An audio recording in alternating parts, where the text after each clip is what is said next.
अजित पवारांच्या विमानामध्ये बॉम्ब होता. अजित पवारांच्या विमानात ज्या काही धक्कादायक गोष्टी घडल्या ते आता समोर आलेले आहेत आणि त्या गोष्टीमधून सिद्ध होतंय की कुठेतरी अजित पवारांचा घातपातच झालाय. नेमक्या त्या गोष्टी काय समोर आल्यात, कोणी सांगितल्यात आणि ही माहिती काय आहे, हेच आपल्याला या व्हिडिओमध्ये संपूर्ण पाहायचं आहे. नमस्कार, मी रंजित. मंडळी, मुद्दा हक्काच्या या चॅनलवर तुम्ही नवीन असाल तर चॅनलला सबस्क्राईब करा, कारण आपल्या चॅनलवर आपण असेच वेगवेगळे विविध माहितीपूर्ण व्हिडिओज खास तुमच्यासाठी बनवत राहत असतो. आपल्याला माहित आहे, अजित पवारांचं विमान ज्यावेळेस कोसळलं त्यावेळेमध्ये वेगवेगळ्या बातम्या आल्या. अजित पवारांचा मृत्यू झाला, अजित पवारांसोबत 6 जणांचा मृत्यू झाला, अशा प्रकारच्या धक्कादायक वास्तव सांगणाऱ्या बातम्या आल्या आणि त्या बातम्यांमध्ये कुठेतरी अपघात सांगितला गेला, कुठेही घातपात सांगितला गेला नाही.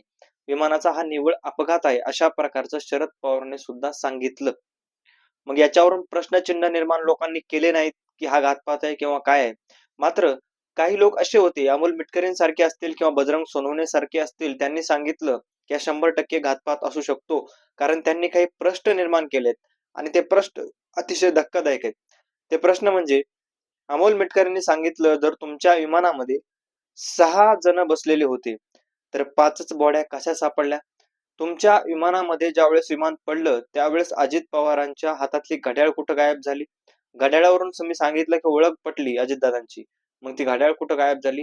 अशा प्रकारचे धक्कादायक प्रश्न अमोल मेटकर यांनी निर्माण केले. मात्र हे प्रश्न निर्माण करायच्या आधी तेच सोडाच, पण देवगिरीहून अजित पवार ज्या देवगिरी बंगल्यावर राहत होते, त्या देवगिरी बंगल्यावरील अजित पवार यांचं त्या दिवशीचं म्हणजे कवाचं, ज्या दिवशी त्यांचा अपघात झाला म्हणतात त्या दिवशीचं सीसीटीव्ही फुटेज मिळत नाही. सीसीटीव्ही फुटेज तिथलं गायब आहे.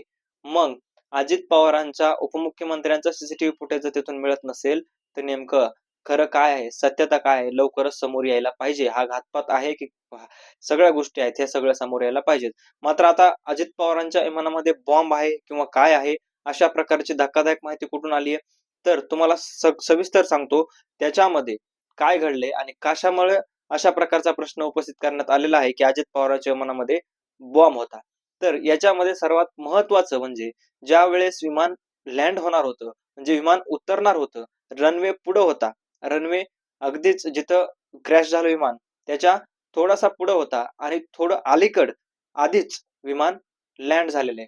मग लँड ज्या वेळेस हे सीसीटीव्ही फुटेज बघितले गेले तिथले लँड व्हायच्या जागेवरचे, तर त्या ठिकाणी विमानाची जी काही आहे उतरताना जमिनीला चिटकण्याआधीच, जमिनीला खेटण्याआधीच तिथलं जे आहे त्या विमानाचा स्फोट झालेला आहे. आणि अशा प्रकारचा बजरंग सोनवणेंनी प्रश्न उपस्थित केलेले आहेत की जर जमिनीला चिटकण्याआधीच त्यांचा विमानाचा स्फोट झाला तर याच्यामध्ये नक्कीच कुठेतरी घातपाताचा विषय आहे आणि कुठेतरी त्यांच्या विमानामध्ये बॉम्ब होता का याची सुद्धा चौकशी व्हायला पाहिजे. मात्र आता चौकशी कशाहून होईल किंवा कसा समजणार आहे की त्याच्यामध्ये बॉम्ब होता की काय होतं, हे आता येणाऱ्या काळातच लवकर आपल्याला समजेल. पण सध्या तरी असं वाटतंय की याच्यामध्ये कुठेतरी अपघाताचाच प्रयत्न दाखवण्याचा आहे. त्याच्यामुळे कुठलाही याच्यामध्ये विचार केला जाणार नाही की तुमच्याकडे बॉम्ब होता का किंवा त्या विमानामध्ये काय होतं का.